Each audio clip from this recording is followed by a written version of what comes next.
We'll just start Visible Island because it's Christine's last cabinet today, so. Okay. Unless we have a special next week later. There's always that. Okay, the meeting's now just going 10 o'clock. We'll bring the meeting to order. Just a reminder that the meeting will be recorded and available to view on the council's website. Could I ask IT colleagues to start the recording? Okay, and Christine, ask you that to call the centre and any apologies. Thanks, Chair, and good morning, members. Councillor Douglas Reid. Here. Councillor Jim McMahon. Yeah, thanks, Christine. Councillor John McFadden. Nope. Councillor Elaine Cowan. Here. Councillor Ian Linton. Here. Councillor Graham Barton. Here, Christine, thanks. Councillor Barry Douglas. Here, Christine. Councillor Neil Ingram. Here, Christine, thank you. Councillor Claire Maitland. Nope. Councillor Linda Maben. Here, thanks, Christine. Councillor Drew Wilson. Yep. Dr David Lewis. Here. Reverend Harriet Johnston. Here, Christine, thanks. I have an apology from Babs Mowat. Hazel Malacotti. Yes, thanks, Christine. And Jackie Livingston. I'm here, thanks, Christine. Thanks, Chair. Thanks, Christine. Okay, the first item was declaration of interest. I don't think there's any leaps out. Okay, if there's none, coming to item 2E, and that's the Shared Equality Outcomes Progress Report 21-25, Equality Mainstreaming 2025, and New Equality Outcomes 2025-2029. Alia. Thank you, Chair. I've got a short presentation. I'm just going to check that. That does work. Right. I've got a short presentation to take you through the reports presented. The Equality Act 2010 introduced a public sector general duty which requires public authorities to pay due regard to the need to eliminate discrimination, advance equality of opportunity, and foster good relations in the exercise of its functions. As outlined in paragraph 5 of the report, the Equality Act 2010 places a duty on the Council, our schools as a provider of education, and an East Ayrshire Licensing Board to publish an equality mainstreaming report every 2 years, stating how we have mainstreamed equalities into everyday practice, publish new equality outcomes every 4 years, and report progress every 2 years of how we are improving services for the people with protected characteristics outlined in paragraph 4 of the report. Publish a statement on equal pay every 4 years, publish pay gap information every 2 years, and publish employee information every 2 years as well. The last 3 reports from the next item on the agenda and will be presented by the People and Culture Service. Members may recall that in 2017, for the first time, listed bodies across Ayrshire agreed to set shared Ayrshire equality outcomes, which was in recognition that we were all seeking to serve similar communities. The partners involved are listed in paragraph 8 of the report. Oops. Oh, there we go. Sorry about that. After extensive joint engagement and consultation, 4 Ayrshire shared equality outcomes were agreed. In Ayrshire, people are in safe and inclusive communities, people that have equal opportunities to access and shape our public services, people have opportunities to fulfil their potential, and public bodies are inclusive and diverse employers. As outlined in paragraph 11 of the report, the engagement and consultation to develop equality outcomes for the period 2021 to 2025, it was agreed to keep these shared equality outcomes for the period and a review again in 2025. Attached as Appendix 1 is the East Ayrshire Progress Report on the Ayrshire Shared Equality Outcomes for 2021 to 25. There were 29 actions. Set to take forward the outcomes identified in paragraph 9. There were 12 shared actions, 5 in relation to our schools, 6 council actions, and 66 East Ayrshire Licensing Board actions. The council once again has made good progress in the last 2 years in improving its approach to the equalities agenda. There is clear evidence that the equality outcomes have been progressed successfully. Paragraph 14 outlines the progress of the actions. 18 actions were set to be completed for reporting in 2022-23 and 11 actions to be completed no later than March 2025. Of the actions that have been completed, 4 were achieved ahead of schedule, 22 actions were completed on time and 3 were completed later than the date stated. The new Equality Mainstreaming Report is attached as Appendix 2 and highlights good practice achieved throughout the Council, our schools and the Licensing Board in relation to mainstreaming equalities. The Mainstreaming Report requires listed bodies to provide information on a breakdown of our population in respect of equality, leadership and governance, mainstreaming in service provision, employment and employee development, and employee monitoring. In relation to service provision and embedding equalities, there is information on training, public awareness campaigns such as Holocaust Memorial Day, Black History Month, LGBT awareness and many more. Equality impact assessment and how we progress the Fair Scotland duty. With regards to decision making, the report outlines our commitment in qualities with our elected members, our council management team via the Corporate Equality Strategy Group, the Equalities Forum, Ayrshire Equality Partnership and East Ayrshire Violence Against Women Partnership. There's information on equalities employment development within the Equalities Mainstreaming Report, which covers our face values, workforce and wellbeing plan, people and culture equalities forum, equality champions, equally safe at work, bronze accreditation, amongst other information. The report also highlights how we will improve equalities by mainstreaming, by strengthening our community engagement, improving partnership collaboration, ensuring legislative compliance and improving monitoring and evaluation. In relation to education and mainstreaming equalities, Appendix 2 also contains information on improving our school estate, school leaver attainment, improve health and wellbeing, additional support services and psychological services, school counselling services, positive leaver destination, working with families and communities and care experienced children and young people, along with a lot more information in relation to what our schools are doing to mainstream equalities. You will note that the Equalities Mainstreaming Report is interspersed with good practice case studies to highlight how equalities has been mainstreamed into East Ayrshire. Paragraphs 16 to 18 of the report states how new equality outcomes have been developed through engagement with stakeholders and those with lived and living experiences and are evidence-based and supported by a programme of research and review. They represent the Council's priority areas of equality. They address current gaps in our work towards addressing and reducing inequality.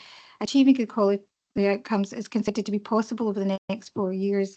And in developing our new equality outcomes, our stakeholder engagement included sessions with our Employee Equalities Network, partner agencies and organisations, the Health and Social Care Providers Forum, our refugee community, Things Today group, which is a learning disability group, communities of practice groups, LGBTQ plus East Ayrshire Youth Group, and an online survey that was available for 9 weeks. Paragraph 19 to 24 outline our new equality outcomes for 2025 to 29 and are attached as Appendix 3. These reflect the diverse needs of the population of East Ayrshire and the range of services delivered by the Council, our schools, East Ayrshire Licensing Board, and the new equality outcomes, of which there are 6, are information, communication and access about our services are inclusive and accessible to everyone, in particular those who may face barriers as a result of disability, language and digital exclusion. Our communities, schools and workplace are free from discrimination. Mental health and wellbeing in our communities, schools and workplace is improved. The increase of number of young people, disabled people and ethnic minority people employed across the organisation, and employees at all levels are well informed about what's covered by sexual harassment and the consequences of such behaviour.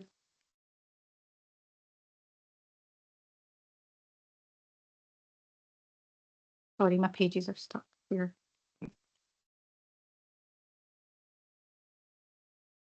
A number of actions have been developed to meet the outcomes and consist of 9 education actions, 16 council actions and 3 licensing board actions. Where the actions refer to development and training, they primarily cover all our employees across the 3 disciplines. Chair, the recommendations are outlined in paragraph 2 of the report, namely to note the progress of the Ayrshire shared equality outcomes set in 2021, approve the equality mainstreaming report attached as Appendix 2, approve the new equality outcomes attached as Appendix 3, and agree to the publication of the reports in accordance with the Equality Act 2010. Thanks, Alia. It's got an important document for us. Any comments, questions? Neil, then Linda. Yeah, thank you very much. No, it's just a statement of thanks. Obviously, this is a huge amount of work across the council and our partners, and it's an ongoing piece where we always try and refresh, look at how we are as a council, and make sure that our community is reflected in where we are. So thank you to all involved, and I know that through previous work we've worked through the Equally Safe at Work bronze accreditation. We are looking at becoming silver accredited as well. So thank you and keep up the good work. Thanks, Neil. Linda. Thanks, Leader. Just a wee point about outcome 5. The outcomes 1 to 4, yep, completely, but outcome 5, you're specifying sexual harassment. Is there a reason why we're just picking on like one form of harassment rather than be more broader? The reason is to do with our Equally Safe accreditation. So we achieved Equally Safe bronze accreditation in 2023, I think it was, and we're now working towards silver accreditation, like Councillor Ingham had mentioned, and some of the criteria around that is sexual harassment. So this was just us being proactive in preempting what would be expected as part of that accreditation programme.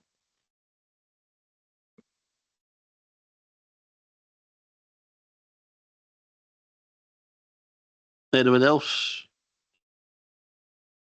Okay, can we go to recommendations then? Can we agree on recommendations? Okay, thanks. And go to the next item, which is equality monitoring and equal pay overview.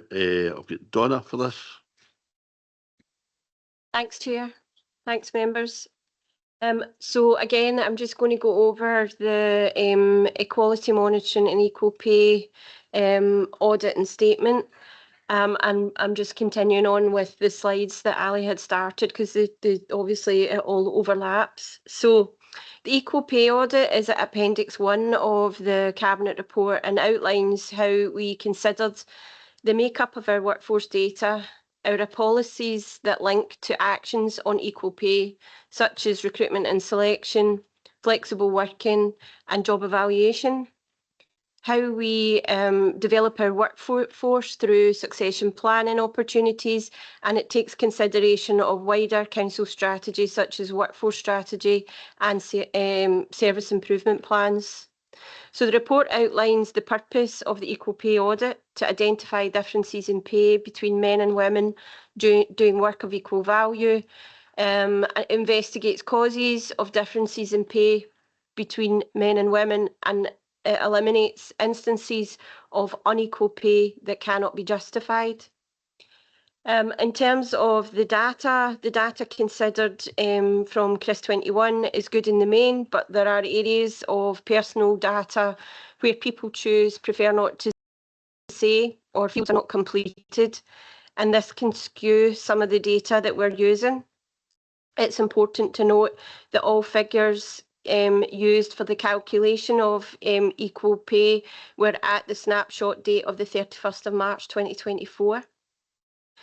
As part of the recommendations from the Equality and Human Rights Commission and as part of the public sector equality duty, as Ali had said, we need to publish both the mean and median pay gaps, and for the first time our audit includes pay gaps for ethnicity and disability as well as gender.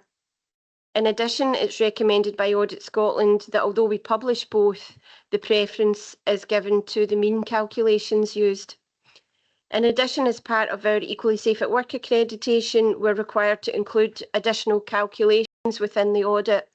This includes the publication of combined full-time and part-time gender pay gap data, as well as comparison of the female average part-time pay to the male full-time pay. And they also stipulate that we include data on occupational segregation of the workforce. So the full details of the different pay gap calculations are included as Appendix 2 of the report, the data tables. These data tables include combined figures as well as full-time and part-time percentages, and also the alternative part-time calculation, comparing the part-time female to full-time male rates.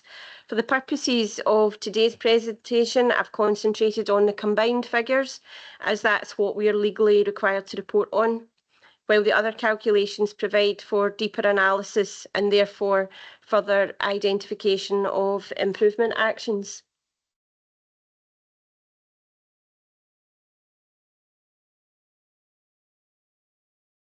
So in this slide, it details the combined mean and median gender pay gaps in favour of men.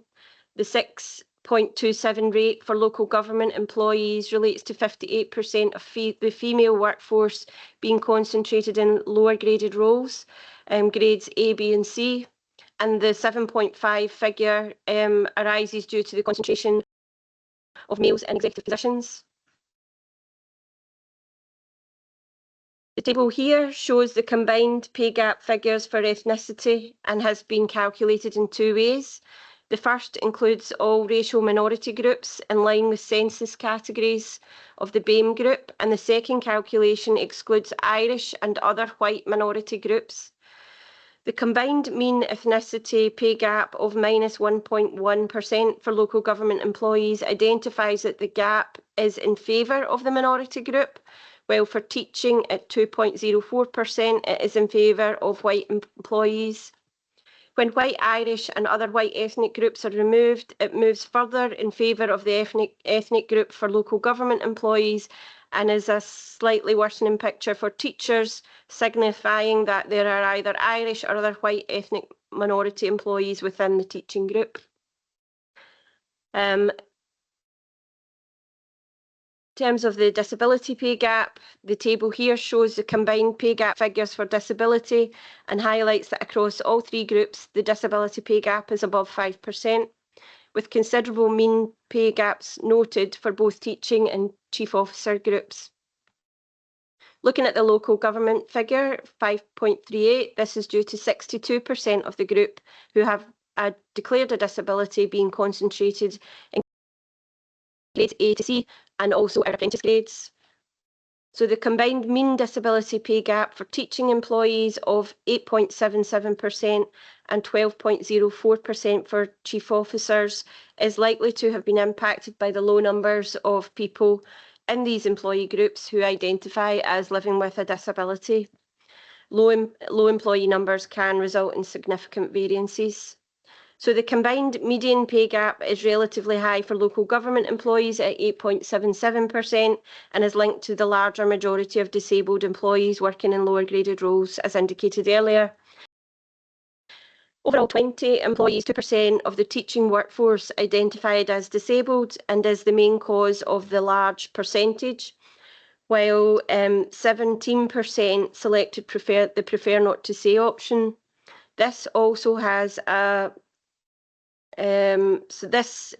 significant number of prefer not to say responses will have contributed to the 46% combined median disability pay gap for teaching employees. Within the audit, pay gaps by occupational segregation are considered, and these are detailed within the data tables at Appendix 2. It's tables 19 to 24. Again, I've just picked out a few high-level figures. So occupational segregation considers the concentration of particular protected characteristics, both vertically by grade and horizontally by occupational grouping, which is the concentration of women and men in stereotypical male and female occupations. Again, for this publication, we're reporting on gender, ethnicity and disability. So the rates from the slide are as detailed there. So the highest vertical pay gap by grade for gender is for local government is grade 15 at 4.6%, and for teaching is TO8 at 8.5%. The highest horizontal pay gaps exist within business support, technical engineering and catering. It should also be noted that pay gaps in favour of females exist within grades C at -4.1%, grade 10 at -1.4%, and grade 11 at -1.1%. In terms of ethnicity, the highest vertical pay gaps by grade for local government is grade 6 at 2.6%, and for teaching is TO8 at 1%. Pay gaps in favour of ethnic minorities are most prominent in teaching 05 at -8.4% and teaching 01 at -3.1%. The highest horizontal pay gaps exist within finance, management and social work. And again, it should be noted that positive ethnicity pay gaps exist within social care at -10.6%, professional and technical at -9.8%, and education support at -5%.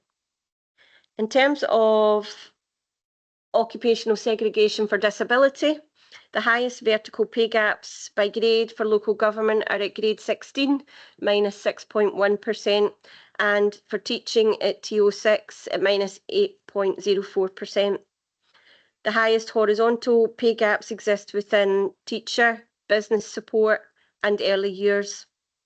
Pay gaps in favour of disabilities exist within grades apprentice -5.7%, employability -2.1%, and management -2.1%.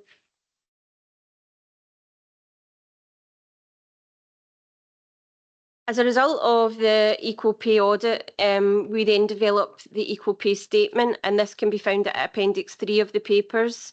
It covers 5 key areas that are outlined here. So pay arrangements, job evaluation, occupational segregation, barriers to career progression and flexible working, and it also includes an equal pay action plan.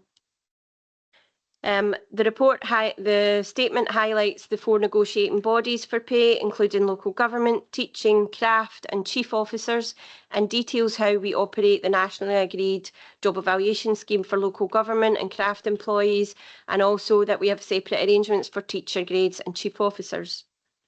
It details how there are elements of occupational segregation across our workforce and how the audit helps us to identify those areas we need to focus our actions on, such as working in partnership with schools and colleges to encourage movement into non-traditional roles for females, males, or encouraging and supporting those from different backgrounds with different abilities into apprenticeships or other roles. The statement now details the occupational groupings used for the analysis of the occupational segregation and provides a link to the pay gap audit where the calculation tables are detailed. It also emphasises the role of organisational development in breaking down barriers to career progression through the range of learning and development opportunities such as our coaching and mentoring programmes and our leadership programmes. The statement details the flexible working arrangements that we have in place to provide opportunities for employees to enjoy a better work-life balance, and we are now monitoring the uptake and effectiveness of this policy. The statement also includes an action plan which will be taken forward as part of the People and Culture Equality Forum and includes a communication campaign to encourage as many employees as possible to complete or update their personal data, to continually review and monitor our advertising of posts to encourage opposite genders to apply for traditional gendered roles, and to continue to offer and encourage development to promoted posts, making use of our employee network groups as much as possible. So just moving on to Workforce Equality Monitoring Report. That's attached as Appendix 4 to the Cabinet paper and details our workforce equality data for the 2-year period 2023 to 2024, but it also looks back at data from 2022.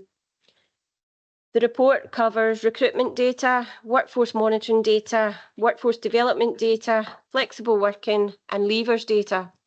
And it also provides high-level pay gap information and occupational segregation data, and provides, again, a number of recommendations. So in terms of the recruitment highlights, the recruitment statistics are covered from page 5 to 19 of the Equality Monitoring Report in Appendix 4. And this slide highlights some of those key indicators. So in terms of sex, there is consistently a higher number of female applicants to male applicants over the 3-year period. And in 2024, the success rate was 10 to 7 to female to male ratio. It should be noted that there is an increase in the success percentage of prefer not to say. However, the low numbers overall in this group lead to higher percentage points. In terms of disability, there's a slight rise in applicants stating they have a disability from 3% to 3.5% of all applicants. However, there is an improving picture in terms of success rates of disabled applicants, with a rise of 6% of disabled applicants being successful in 2024 compared to the previous 2 years. Again, the number of prefer not to say remains high over the 3 years. Applicants continue to be supported and encouraged to apply for posts through a positive recruitment policy, a flexible working policy, and also the Council's disability confidence status. In terms of ethnicity, the table shows there's a reduction on successful applicants from BAME groups over the 3-year period from 4% to 1%. And over the 3-year period, white applicants went from 3 times more likely to be successful to 10 times more likely to be successful. Further investigation is needed into the barriers impacting BAME applicants from being appointed to posts. Oh, sorry, gone too far. In terms of sexual orientation, 9% of LGB applicants were successful in 2024, an increase from 2023 of 5%, although a reduction from 2022 when it was 10%. There are details of the other protected characteristics, analysis of the recruitment stats within the report, and a detailed recruitment audit will help us to identify what are causing the barriers to people from protected groups applying and being successful for posts, and will help us to plan for the future. Moving on to the workforce monitoring statistics. So in terms of sex, females make up 74% of the council's workforce. This has remained static between 23 and 24, and has just reduced slightly from 2022 when it was 75%. In 2024, 52% of the council's female workforce is in part-time employment compared to 15% of the male workforce. However, the percentage of males in part-time employment has increased over the 3-year period by 6%. In terms of age, employees aged 55 plus make up 28% of the council's workforce, while 6% are in the age bracket 16 to 24. Consideration should continue to be given to identifying potential long-term skills gaps with employees retiring, and how we continue to develop and embed opportunities for more young people to apply for careers within the council. In terms of disability, as the table shows, the workforce with a declared disability has halved between 2023 and 2024 to 1.4% of the total workforce. The council aims to ensure our workforce mirrors the community of East Ayrshire, and at the census date in 2022, 27% of the local population declared their day-to-day activities were limited due to long-term health conditions or disability. As a council, we've got a long way to go in terms of employing people with disabilities. However, it should also be noted that not everyone will declare a disability or even see themselves as having a disability. So, they don't always see their condition as a disability, particularly if they're managing their health condition well. So our actual figures could be higher. As part of its commitment to disability confident status, the Council's developed initiatives to support people with disabilities and long-term health conditions to remain in employment. These include supporting managers and employees with reasonable adjustments, reducing barriers within recruitment processes, as well as our career development, that's wrong, career deployment and pathways policy. We're also working, we've obviously got our disability confident status at level 2, and we're beginning work towards our silver sort of leadership status as well. In terms of ethnicity, the data presented highlights the percentage of employees from minority groups remains very low across the 3-year period and has remained static at 2%.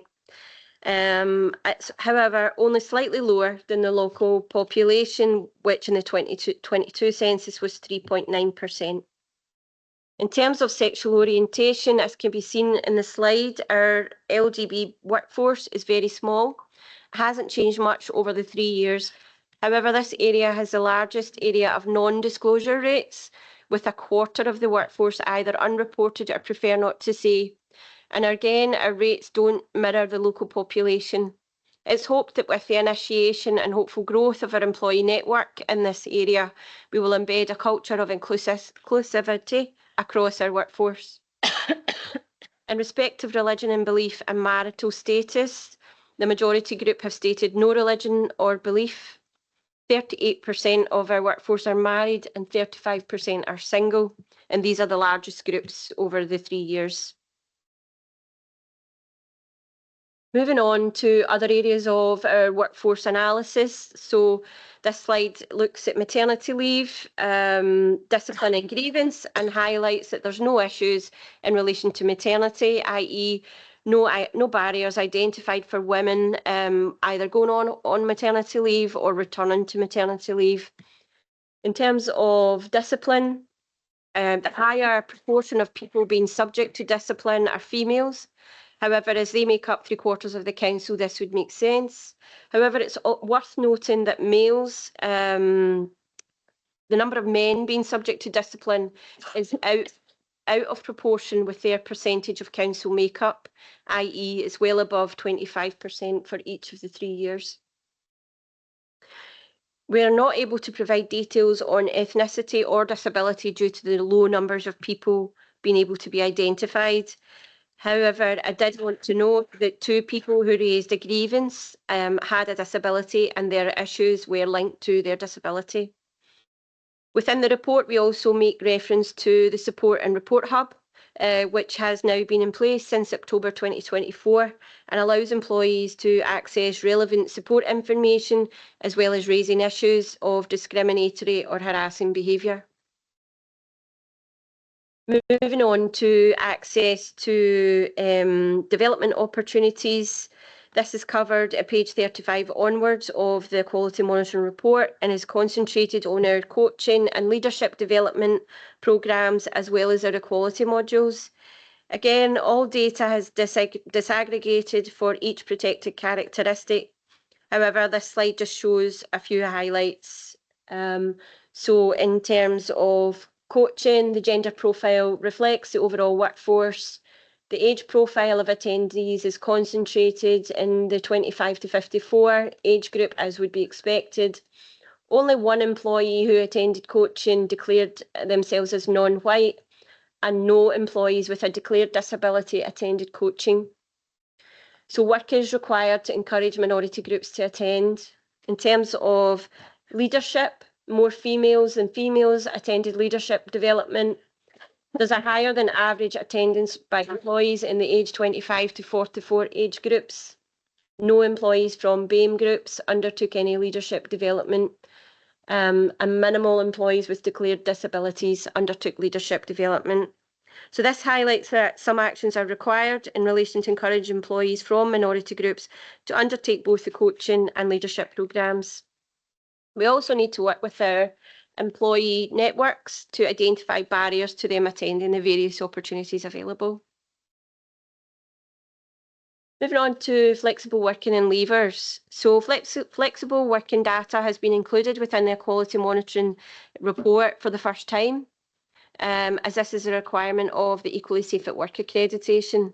Accordingly, we only have figures for 2024, as we were not required to keep any data prior to that. So this data, again, has been disaggregated by gender, ethnicity and disability. And some of the high-level data in this area includes that 84% of all requests for flexible working are from women. The number of requests rejected are very low, 8 in total in 2024, and this was evenly split between men and women. There were no applications for flexible working from BAME employees. However, 9% of applicants for flexible working had not declared their ethnicity. All 8 applications rejected were in the category of white. 2% of applications for flexible working came from employees with a declared disability. In terms of leavers, the main, this is the first time we've reported leavers within Equality Monitoring Report, and the data reported has been disaggregated by sex, age, disability and ethnicity and covers 2023 and 2024. Some of the high-level data in this area includes the main reason for leaving the council for both male and female is resignation. One of the largest percentage of leavers is the 25 to 35 age range, and that equates to 21% of all leavers. And leavers with disability increased between 2023 to 2024 from 3.83% to 4.92%. The other areas that require to be included within the report cover the high-level pay gaps and the occupational segregation data. And these are covered from pages 50 to 54 of the Equality Monitoring Report. However, I wasn't going to go over them again as we've already discussed them as part of the pay gap audit and statement. So finally, you'll be glad to hear we get to the recommendations. So the Workforce Equality Monitoring Report that we require to publish every 2 years contains recommendations. They are similar and linked to some of the actions that are incorporated within the Equal Pay Statement. However, there are also a few additional recommendations. The recommendations are detailed at page 68 of Appendix 4 of the report. And this slide just gives a summary of some of those recommendations. So we would hope to carry out a recruitment audit covering areas such as an analysis of promotions, encouraging better completion of the talent link data by recruiting managers, ensuring disability confident requirements are incorporated into the recruitment and selection policy, reviewing our e-learning module, in particular around unconscious bias, and to ensure that this will help us to ensure that barriers are eliminated as much as possible. We want to continue with the work to encourage more young people to apply for posts and careers within the council to help address future skills gaps and to increase age diversity within the council. We want to carry out work to consider why BAME and disability profiles of the workforce is lower than that of our local communities. And we need to carry out a data validation exercise backed by a good communication campaign involving our LBG workforce and disability workforce, and also our BAME employee networks to help increase disclosure rates and thereby provide more meaningful data. We'll need to carry out the recommendations listed in the Equal Pay Audit in relation to pay gaps and occupational segregation. Ensure flexible working options are included in our support and attendance at work toolkits, so managers and employees with disabilities are aware of what can be accommodated as reasonable adjustments. We need to further analyse the reasons why people leave the council using our exit interview data. And further development of the categories under the reasons why people leave so that we can get a better understanding. Finally, we need to ensure that all our recommendations are considered within the People and Culture Equality Forum and the actions are progressed through that. So, councillors, our recommendations overall are as per paragraph 2 of the Cabinet report, which is to agree the action plans and recommendations of the Equal Pay Audit and the Equality Monitoring Report, and agree that both should be published as part of the suite of equality outcome reports. Thank you. Thanks, Donna. Just a wee point that you made at the end there about the exit interviews. Will that report here, or will it go to GNS, or where would that report to? And we currently are providing a 6-monthly report to CMT. So I suppose we would then potentially do like an annual report to Cabinet. I think it's important that elected members get a kind of flavour of that. So I think Yep, that's fine. important. Neil. Yeah, thanks again. Again, just thank you for so much of the work that happens behind the scenes. Not everybody really sees that. And I think given the report, given the amount of information in there and the data, it just shows how much we are looking to make sure that our council reflects in our workforce, our community as a whole. Obviously, there's a lot more work that needs to be done. There's a lot more that we need to try and get across to people. We are there to support you if you do have a disability, if there is support required. So please come forward and let us know if that's the case. And we're also fighting to a degree against a kind of wider backdrop of what we have to deal with in society, whether that be historical biases, the way society as a whole looks on roles within the council and within the family unit. And we just need to keep trying to chip away at that. But we've made great progress and hopefully we continue to do so. Thank you very much. Thanks, Neil. Anybody else? Jim? Thanks very much for that, Donna. Really informative, and there's a lot in the paper. I suppose I really want to pick up on the equality monitoring report, and it's written about the Black, Asian, minority ethnics. And it's relating to the teacher posts. So a couple of questions in relation to that. How many teacher posts were advertised? How many BAM applicants was there for the posts? And finally, you spoke about identified barriers. What would be an examples the identified barriers? And if I could just follow it up with someone else, which is on the main report, maybe just for clarity for myself, I'm maybe missing something or I'm reading it wrong. So it's on the workforce profile, and it's a final bullet point on that in paragraph 11. 3% of disclosed are living with a disability. That's clear, concise to me. And if I go to the final one, 89.5 have selected no to this option. So the 7.5 have not provided any information on their disability status. Are you saying they have a disability? Because it confuses me with 3% have disclosed that living with a disability, but 7.5 have not provided any information on their disability. Right, so could you maybe clarify that for me? I think that's potentially maybe just the way I've worded it. I think it's just that we've got a group who have just not declared, they've not put anything in that. And so then that could be changed to say they don't have a disability at all, and is that? We don't know. So that's the way we're reading that. So we're contain the negative for it that it is a disability, but why would we take that if potentially they don't have a disability? I think that needs to be read as disability/ability status. It's you've got to find one word in front of it, but it's actually just their status. And I think the bottom line is you've got 7.5% who've declined to declare one way or the other. They are unknown. Right.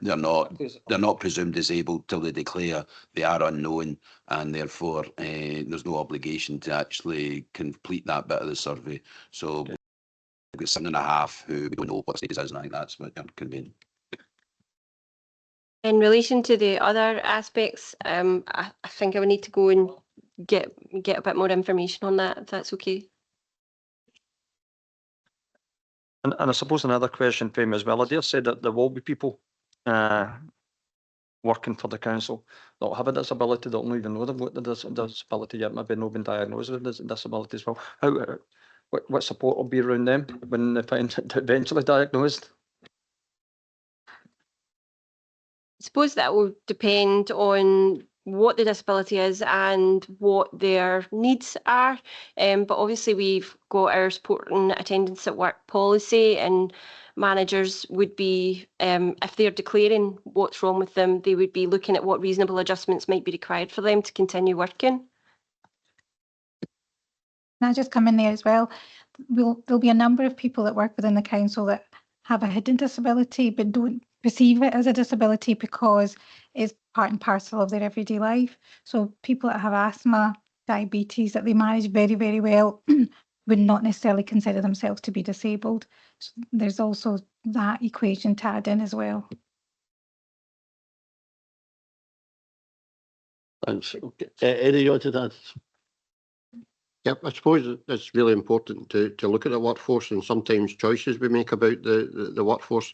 So I think, first of all, in terms of disability, with the retirement age now going to 67, we're going to see a lot more of our employees in working with us who actually have disabilities, particularly those in the form and manual trades. It will be their health reasons at times that will come forward in terms of that. So the age profile of the workforce is important. There's also issues for us about the profile of our workforce. Again, we've reflected this before. You know, we choose to have a large in-house social care workforce, a large in-house early years workforce, and that changes the gender profile, you know, within the council when you actually look at wages. So actually understanding that compared to a council who chooses to outsource all this, therefore these wouldn't be, you know, within it at all, I think it's important. And also in terms of people with disability and some of those at the lower grades with disability, I think we should remember the positive impact through some of the programmes like Project Search, etc., that we choose to go out and employ people with disabilities and bring them into the council. So sometimes we'll actually see things that you actually need to understand the context within which we work rather than just the numbers within which we work there. And I know Dawn and the team actually do that really quite well in terms of the detail behind us. Linda. Thanks, Leader. I've got a slight concern about the head teachers, and I would be keen to find out, has this always been the case? I probably already know the answer, but could we go back and see if it's like, have these percentages changed? Have they maintained? And is there a specific reason? I mean, I know I was going to say it's the best candidate, and that's fine, but I would be keen to know, going back a few years at least, that if these percentages have been much the same. And the other point I was wanting to make was really just a comment. I'm really glad to hear that they're delving deeper into the resignation reasons, because I think for us as a council, that's obviously very important, because it may well be something that needs looked at. So really glad to hear that that's getting investigated more. Thanks, Linda. No, second part, totally. I mean, that was the point I was raising. I think that'd be really good when it comes back to here. GNS, but I think with something here, I think it would be really useful. Donna? In terms of the head teacher figures, I would need to obviously do a wee bit more analysis of that and come back to you. Neil? Yeah, thank you. It's just reflecting on the kind of difficulties in employing people from a BAME background. There are structural difficulties in place, not put in place by ourselves, but within a wider context of immigration and asylum, which means a lot of the people in our communities aren't allowed to work. And in regard to people who are coming in through certificate of sponsorship, the routes to employment are towards roles that might have a lower pay entrance scale. So while we're talking about that inequalities, that there are structural things in place at the moment where we as a council aren't able to do a lot about unless we put pressure on the kind of wider political element of that. But also, I know for a fact that we have people out in our communities that are highly skilled, highly educated, and are not able to get into the workforce. So that's an element that obviously we might not be able to reflect in our figures, but it's certainly a barrier there for us as an employer. Yep, that's a fair point. Yep. Some of it, as you say, deals out with our direct control, but hopefully we can have an influence. Okay, anyone else? Okay, can we go back to recommendations on page 82? Can we agree, Rec? Okay, and final item, before I do, non-elected members or education spokespersons, if you want to leave at this juncture. That's your attendance.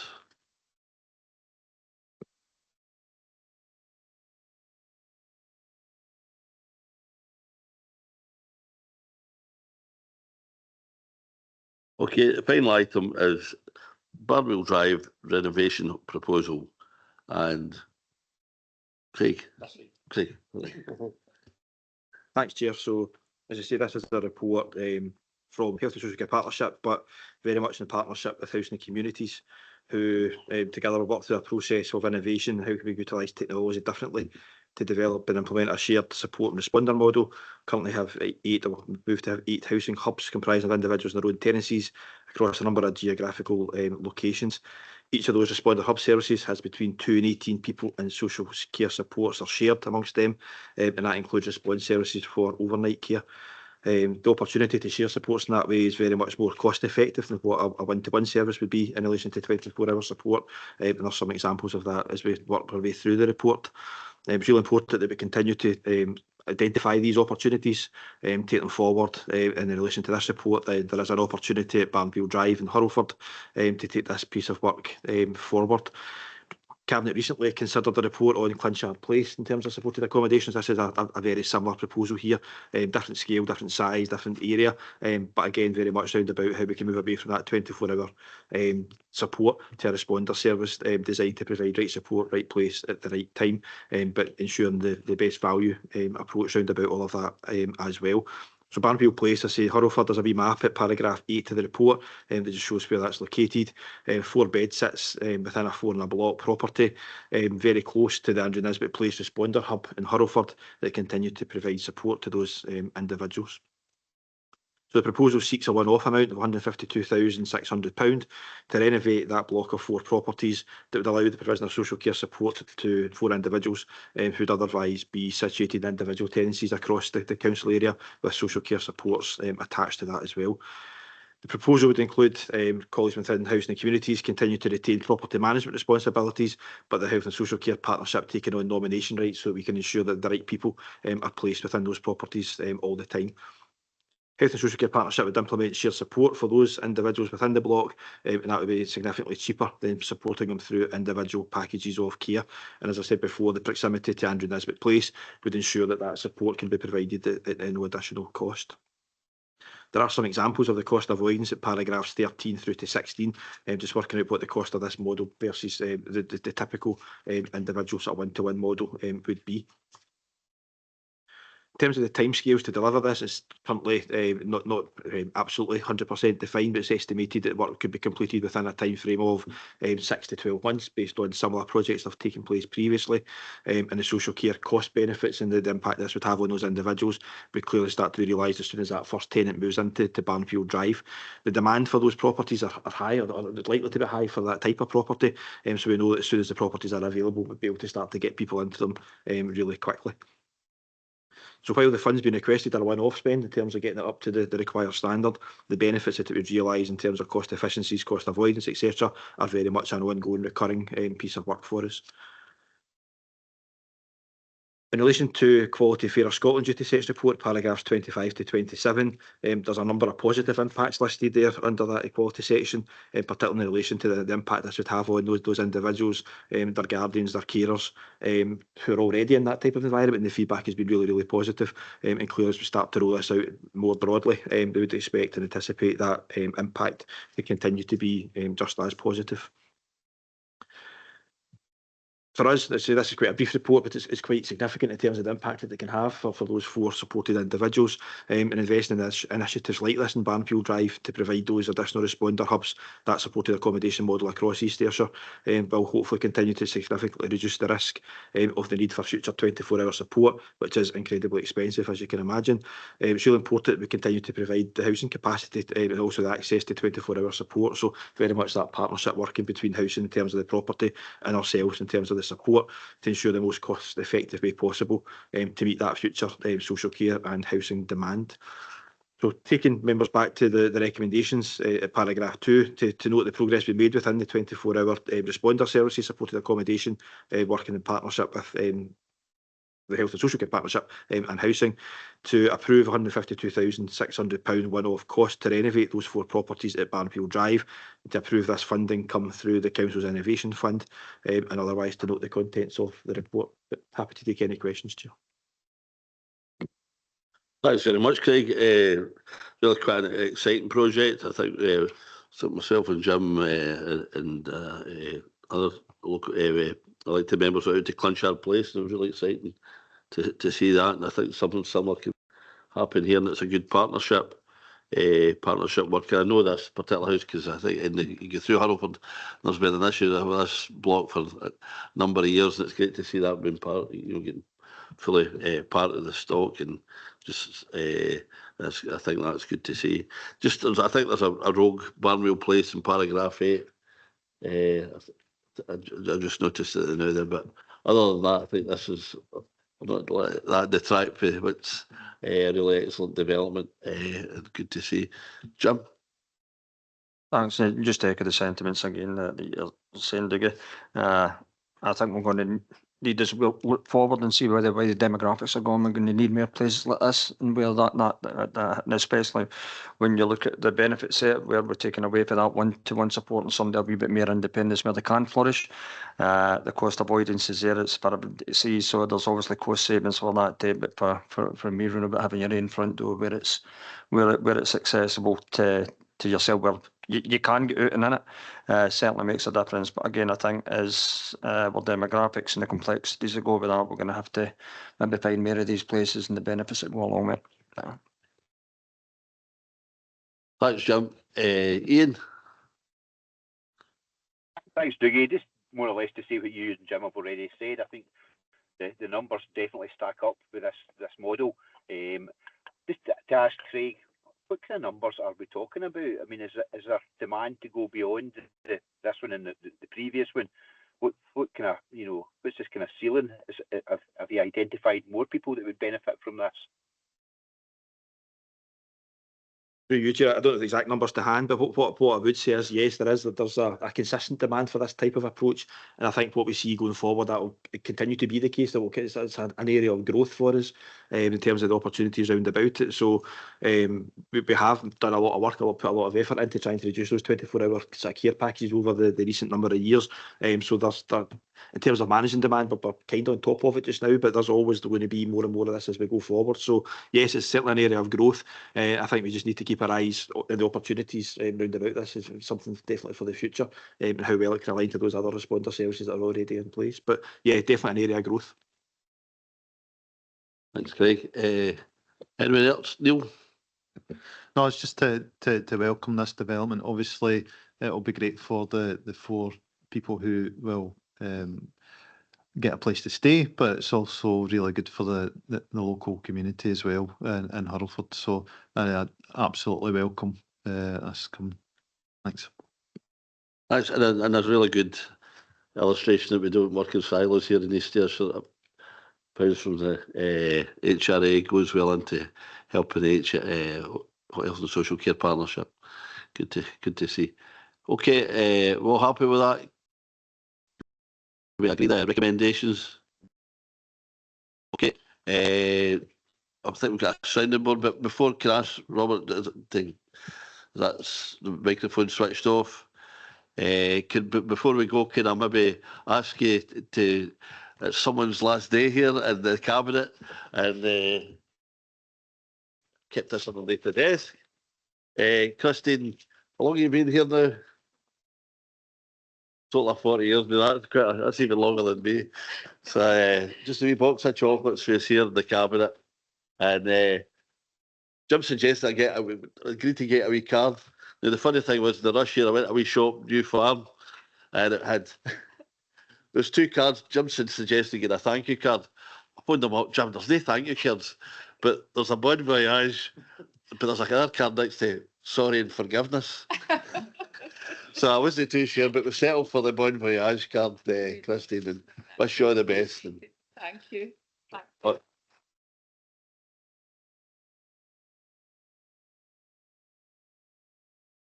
thank you. Just the local sounding board. 10 minutes, aye. 10 past, come back at 10. Thanks, everybody.